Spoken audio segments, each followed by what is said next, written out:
réfléchir, mais surtout on réfléchit en faisant.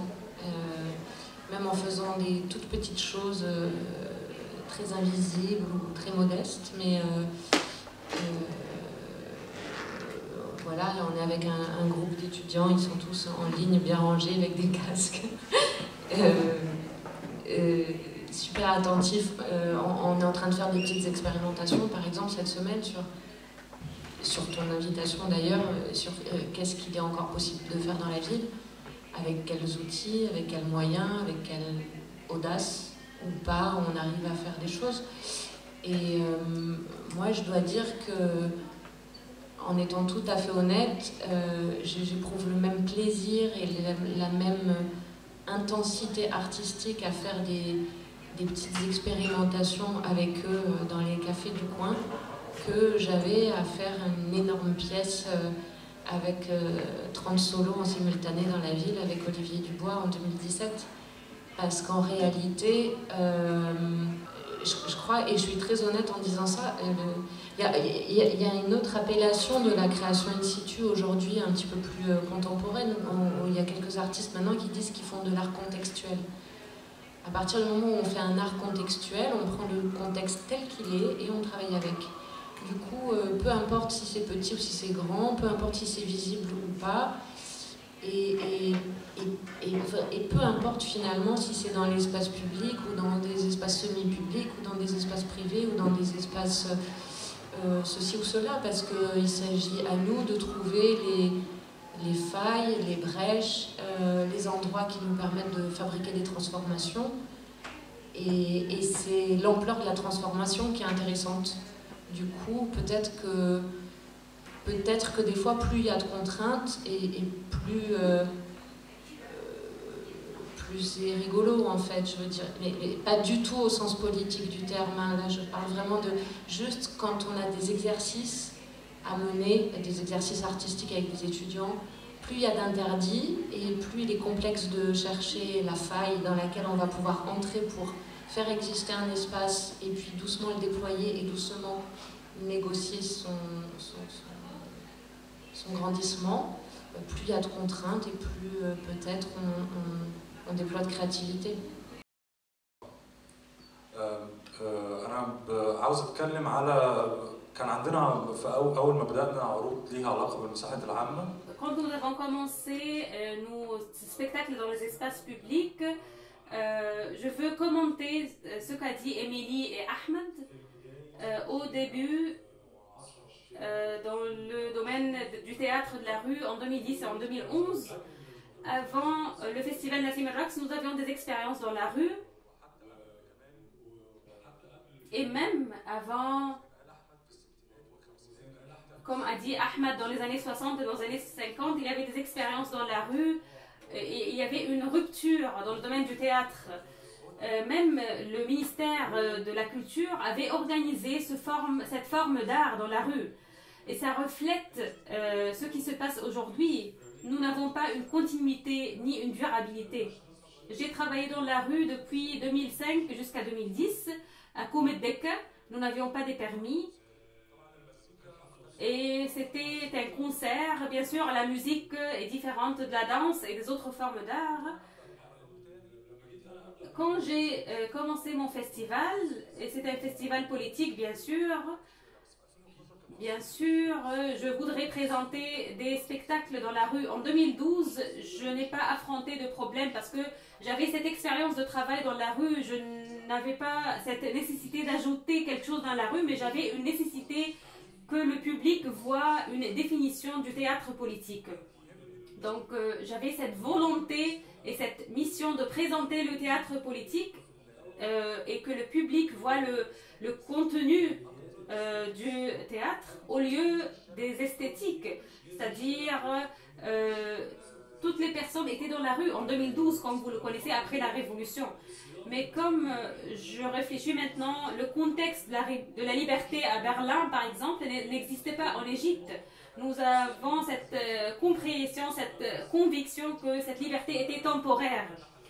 Mais je me rappelle par exemple que j'avais une idée après l'abdication de Moubarak.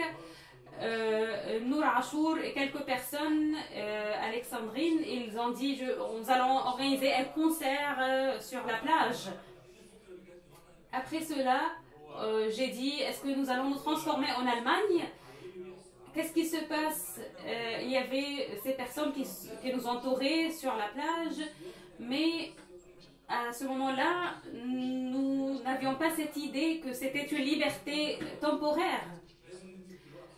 On avait cette idée de produire immédiatement. Bien sûr, il y avait des expériences réussies, mais il y avait des expériences qui ont échoué. Par exemple, il y avait une expérience Mazika fi Shara ou bien musique dans la rue. C'était une expérience importante, mais ça avait rapport avec le contexte et avec les circonstances, parce qu'il circulait sur des motocycles et il présentait de la musique dans la rue. L'expérience de Nassim Rox est très importante parce que ça dure et nous devons tirer les leçons de Nassim Rox. Bien sûr, le théâtre de la rue a des problèmes, mais l'essentiel c'est le contenu qui touche le public. Et c'est ça la question. Qu'est-ce que vous présentez? فهو ده اللي هينتج سؤال يعني.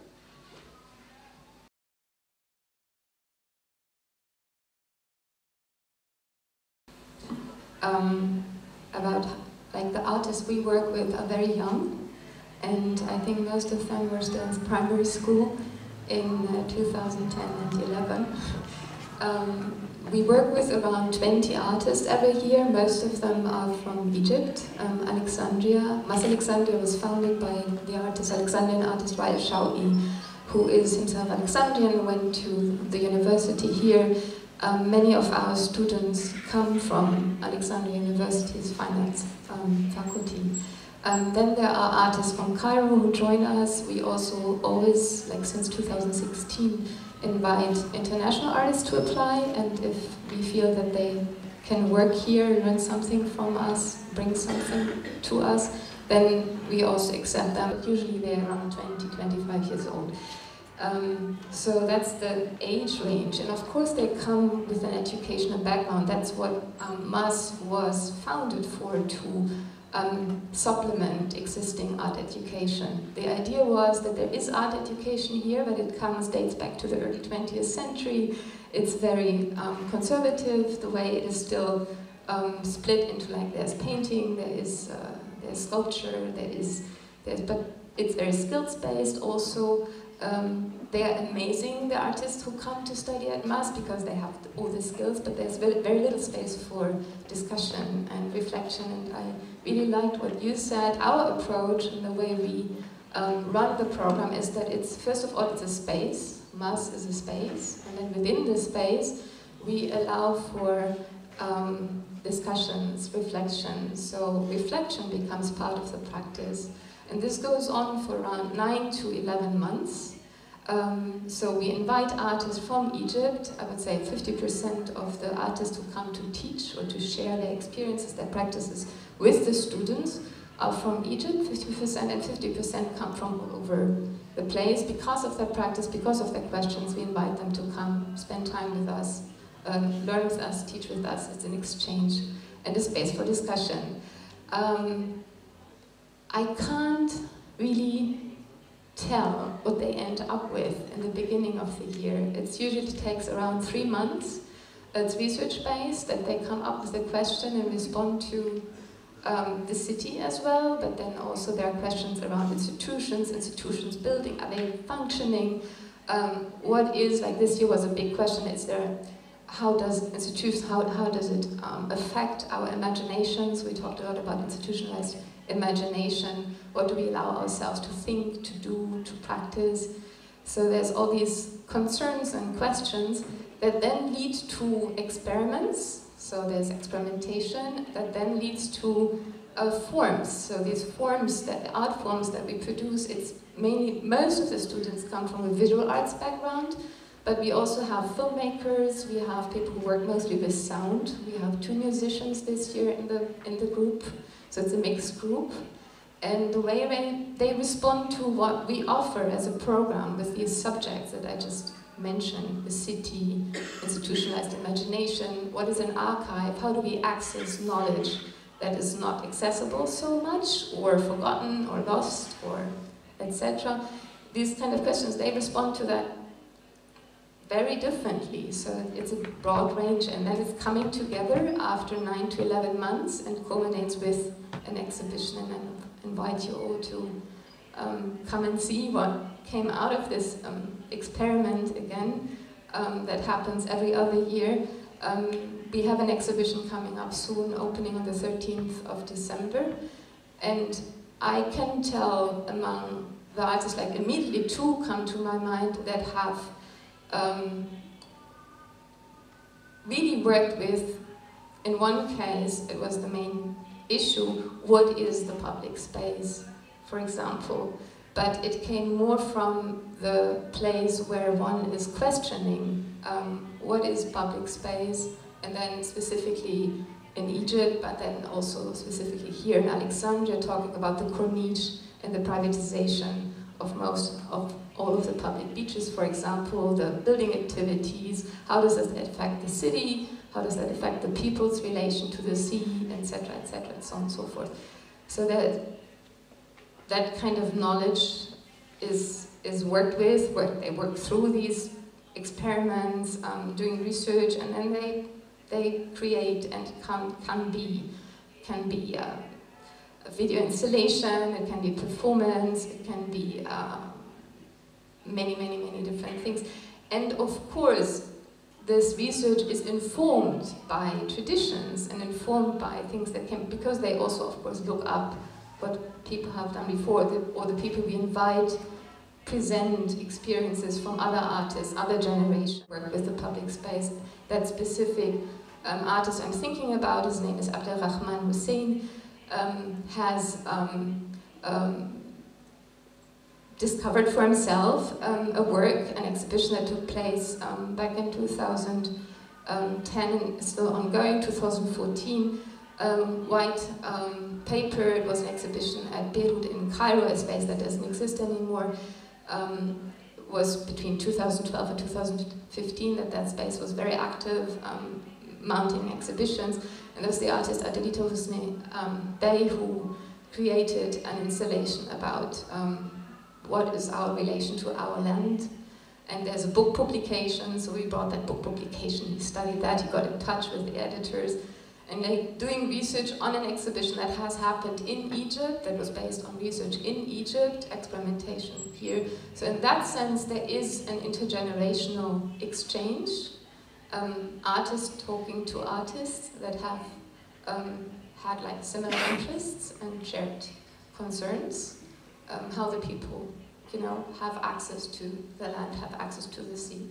And then, of course, the new work is then informed by this, but it's of course not, the artists, they transform. They transform what they see, what they know, what they are being told into their own work. This is just one example. يعني ممكن ابتدي مش بس بمساحة شلتر لأن التجربة Peut-être je peux commencer pas seulement par l'expérience Shelter, parce que l'expérience de travail dans les espaces publics, j'avais une expérience de travail pendant 4 ans pour l'organisation d'un festival, ce qui a commencé depuis 2 éditions qui ont été organisées d'une manière un peu naïve. Et puis nous avons commencé pendant 4 phases.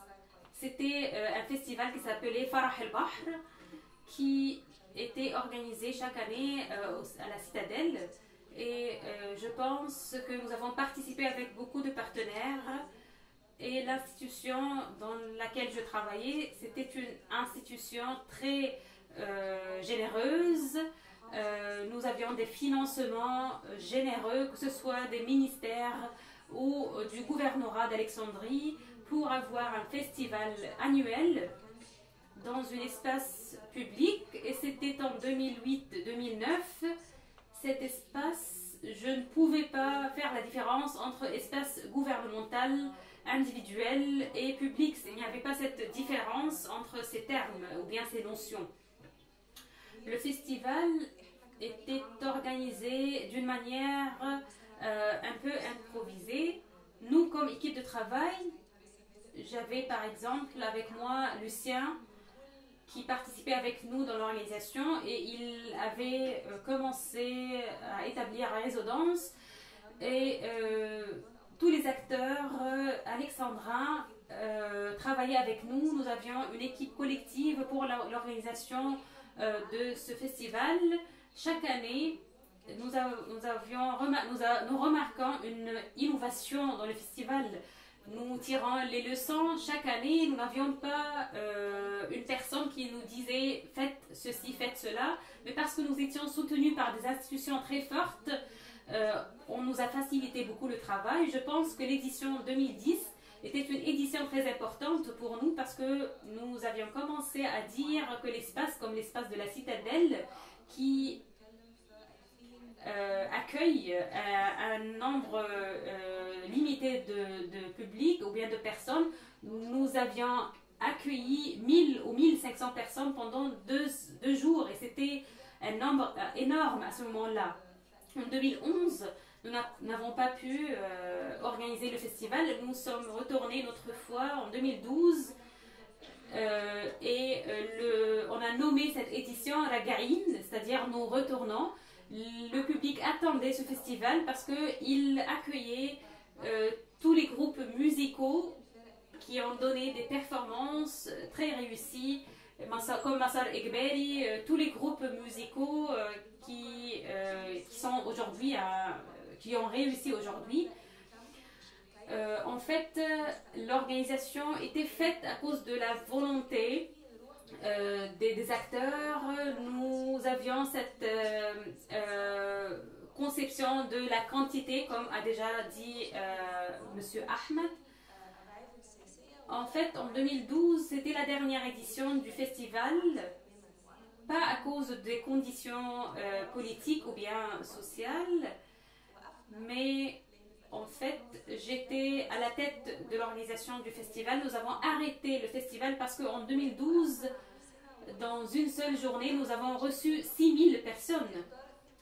Et nous nous sommes dit, nous n'avons pas l'expérience qui peut gérer un public, un tel public. Après 2012, nous avons arrêté nos travaux et puis nous avons créé Shelter cette année. C'est un ajout à Alexandrie et qui répond à des besoins aujourd'hui à Alexandrie parce que ce modèle, cette construction est très importante pour l'Alexandrie.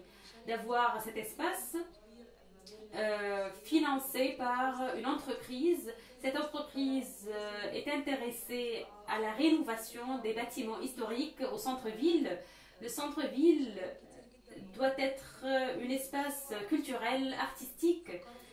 Et il y a un très grand nombre de jeunes qui s'intéressent à ces types d'art. Donc c'est pourquoi nous avons pensé à créer au centre-ville un projet culturel. Nous parlons d'une structure qui ne vise pas, qui n'a pas un but lucratif, mais d'avoir cet espace où nous sommes capables de gérer nos propres activités. Donc ça donne la chance aux artistes de présenter leurs travaux et de vendre leur travail aussi, parce qu'à la fin, les industries créatives, c'est une notion nouvelle, donc ça donne, ou bien ça permet à l'artiste de gagner sa vie. C'est pas uniquement notre but à Shelter, bien sûr, mais notre but est aussi de coopérer avec les artistes qui sont capables d'avoir des réactions de la part du public. Nous avons un public énorme à Alexandrie qui sont pour la plupart des jeunes qui ont cette passion d'assister à des spectacles dans les espaces publics ou bien dans les espaces privés, mais qui veulent être interactifs avec les artistes d'une manière directe.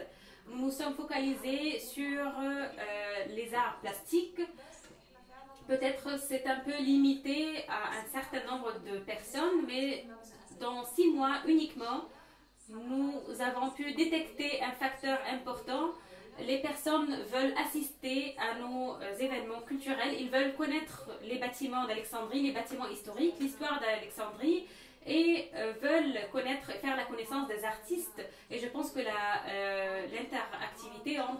l'interaction entre l'artiste et le public est excellente. Dans notre première exposition, nous avons reçu à peu près 150 visiteurs. L'exposition actuelle, nous avons à peu près 600 visiteurs. C'est une exposition d'un photographe américain qui présente des photos d'Alexandrie et de l'Égypte en général. Quelques investisseurs ont pu donc présenter des projets pour l'art et pour la culture parce qu'il y a des artistes qui veulent continuer leur travail artistique en partenariat avec des entreprises. C'est le modèle présenté par Shelter parce que c'est un composant essentiel. Le centre des Jésuites, c'est un centre culturel depuis 1954, donc depuis à peu près 70 ans. C'était un besoin à ce moment-là. Les Jésuites ont vu dans les années 50, au lieu de créer des écoles, parce qu'il y avait l'école des Jésuites à Alexandrie à ce moment-là, et ils ont vu qu'il y a un besoin de créer un centre culturel à ce moment-là, dans les années 50. C'était une innovation à ce moment-là pour avoir des relations avec le public et pour former les nouvelles générations d'avoir un espace culturel. Mais bien sûr, à ce moment-là, et jusqu'à les années 90, il est travaillé selon un certain modèle et limité à certaines formes d'art, comme par exemple les représentations du cinéma. Jusqu'à l'année 99-2000, il y avait le frère Faiz qui a créé le théâtre dans le centre des Jésuites. Il a transformé le garage à un théâtre. Et c'était une innovation à ce moment-là. Il a pu regrouper les artistes, les idées nouvelles. Il a pu accueillir des artistes étrangers pour donner des spectacles à Alexandrie. Et c'était la forme contemporaine avec laquelle on travaillait. Avec le temps, il y a eu un besoin de changer un peu. Et actuellement, nous n'avons pas une équipe théâtrale ou bien une troupe théâtrale, mais nous essayons d'ouvrir notre espace pour que notre espace soit la rue. Nous essayons de permettre à la diversité, de donner la chance à la diversité, et cela à travers une diversité du programme culturel. Nous présentons les formes classiques, populaires et contemporaines. Plus précisément, pendant les 2 dernières années, nous nous sommes demandé, peut-être dans le cadre du manque d'espace théâtral à Alexandrie, on peut accepter un nombre plus grand de spectacles que le nombre que nous présentions dans le passé.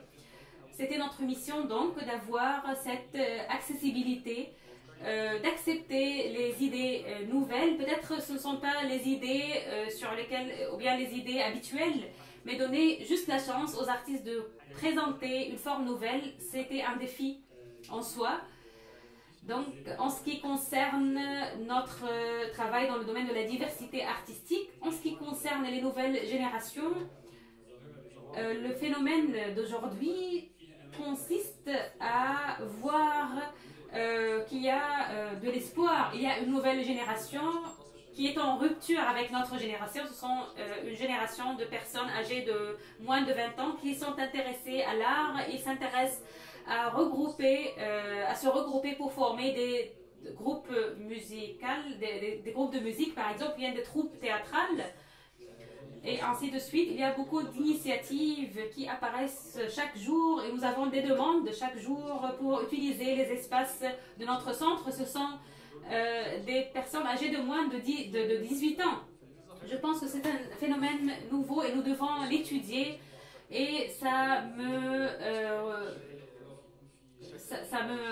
ramène à votre question du côté professionnel de l'art, et c'est un problème que nous sentons.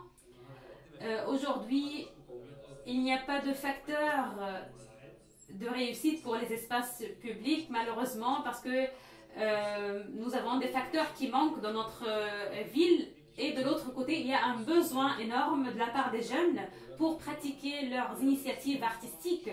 Mais bien sûr, il manque le côté professionnel dans cette nouvelle génération. Nous essayons autant que possible dans notre espace d'accueillir des formateurs étrangers ou bien d'autres parties de l'Égypte. Et de là, nous pouvons avoir une diversité d'expériences. À travers ces rencontres avec les artistes, nous pouvons avoir des expériences nouvelles à travers les écoles, l'école du cinéma par exemple que nous organisons dans notre centre. Peut-être nous pouvons présenter des ateliers, des formations.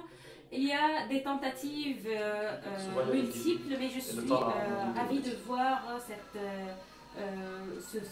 volonté.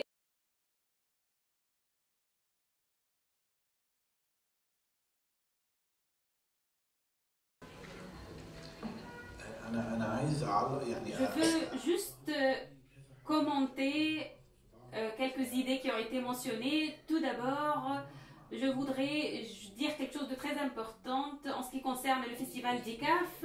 Le facteur de la rue était un seul facteur parmi d'autres facteurs. Donc à la fin, nous sommes un peu différents de Nassim al-Raqs parce que la raison d'être de Nassim al-Raqs, c'est de la création de spectacles dans les espaces publics. Mais nous avions juste 2 journées pendant les 21 journées du festival qui se présentaient dans les espaces publics, mais les autres journées du festival étaient dans d'autres espaces. Donc c'est pourquoi, comme j'ai déjà mentionné, nous nous adaptons au changement de conditions. Comme a déjà mentionné mon collègue, le but essentiel, ce n'était pas de présenter des spectacles dans la rue. Nous devons être conscients du fait que malgré ce sentiment de détérioration, de rupture, il y a beaucoup d'artistes qui ont voyagé, il y a des institutions qui ont fermé leurs portes, que ce soit au Caire ou bien à Alexandrie.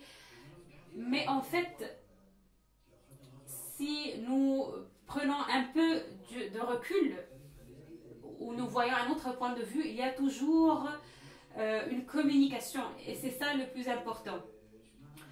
Je ne veux pas dire seulement que on dit par exemple l'art se change.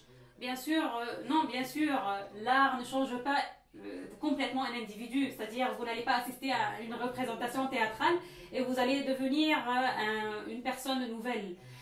L'art change, mais au long terme. Je pense que la présence de DICAF de Nassim al-Raqs a eu un impact indirect sur les institutions gouvernementales et les institutions privées qui monopolisent la vie culturelle en Égypte. Par exemple, est-ce que vous pouvez voir le festival du Caire d'aujourd'hui qui est organisé par Hifzi?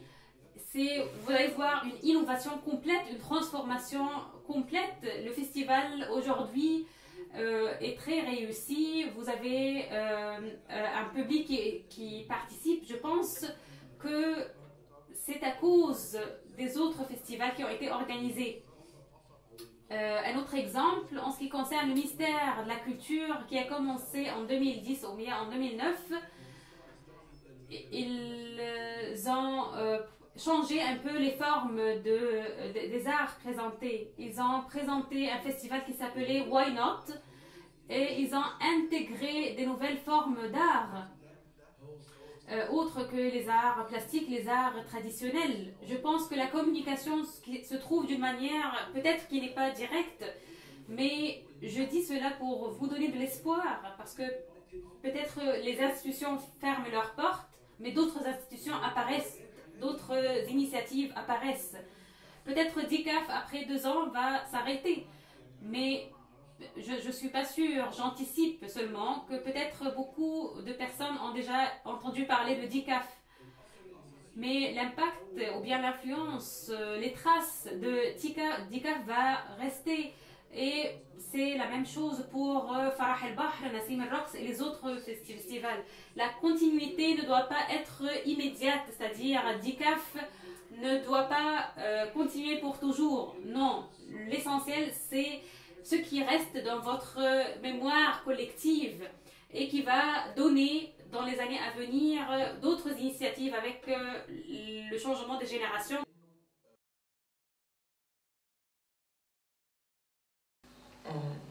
J'aime bien, il faut garder l'espoir, donc je crois aussi dans cette optique peut s'inscrire aussi ce projet de Cité Rapchak qu'on a créé on a commencé la réflexion il y a 1 année et demie peut-être à peu près, donc avec un groupe de proches partenaires du Goethe Institut, de la scène culturelle ici, donc parmi nous il y a certains d'eux.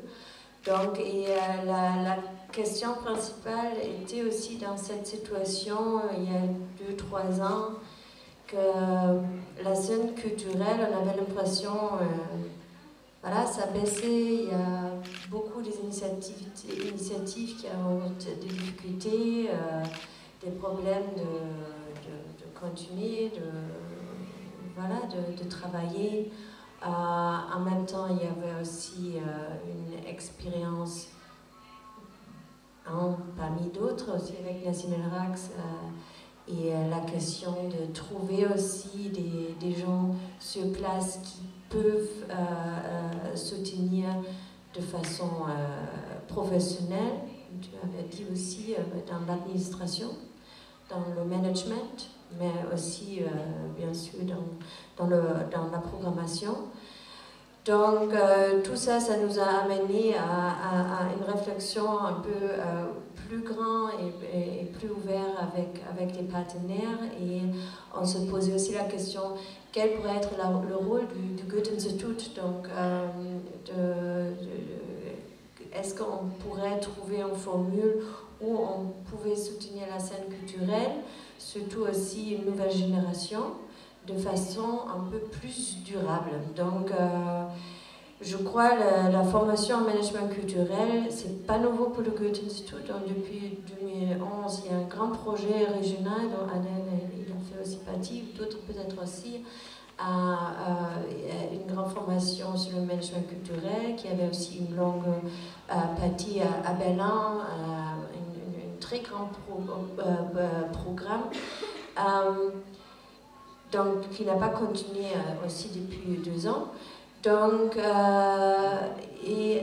mais on ne voulait pas rester parce qu'il y a un programme qui ne continue pas. Donc, et la réflexion, comment on peut soutenir ici, sur place en Alexandrie.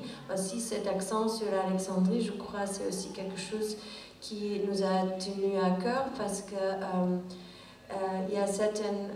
c'est une grande ville d'ailleurs. On oublie, tout le monde a des partenaires, des gens qui viennent en Alexandrie, ils sont surpris que c'est autant grand. Donc, mais il y a quand même souvent l'équerre qui est plus en avance, il y a plus de choses qui se passent, il y a plus d'opportunités, plus aussi peut-être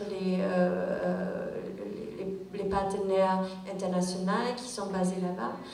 Donc, finalement, on a créé un projet qui se focalise sur la formation en management culturel et la programmation, mais qui a un aspect un peu particulier, je crois, c'est d'offrir en même temps aussi le champ expérimentation pratique. Donc, d'ouvrir un espace où ce groupe de participants peuvent faire aussi, après des sessions de formation ou de training ou d'impulse, comme on veut dire, c'est des différentes formes qu'on a trouvées, mais comment ils peuvent après se créer un groupe et vraiment,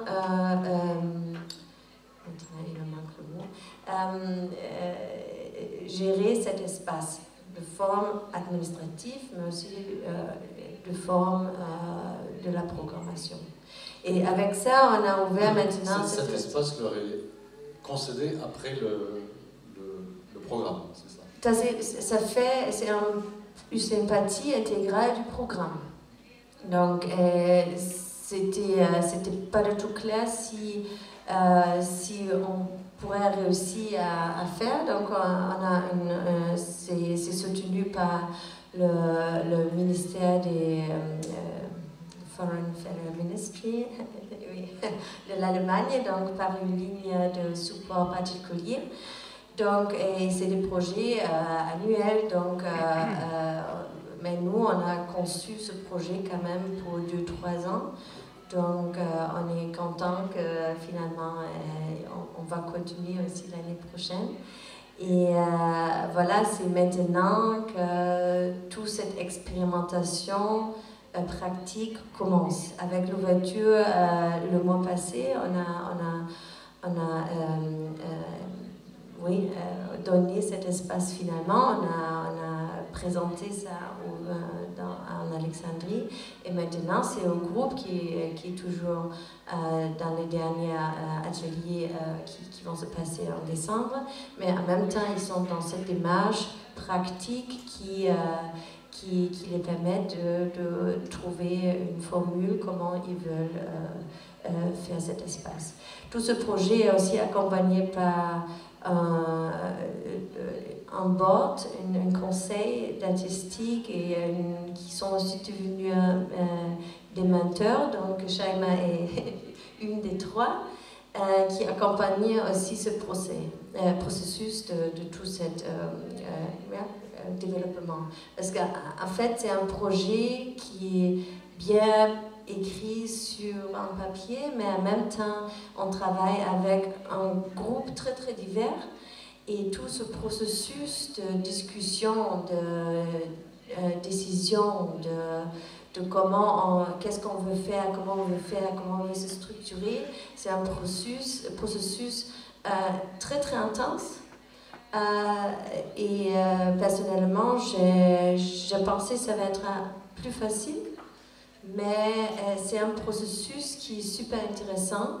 Et je crois que c'est ça aussi la particularité de ce projet, d'avoir cette ouverture, de changer, de s'adapter aux besoins et de les soutenir au moment où il faut avoir ce soutien.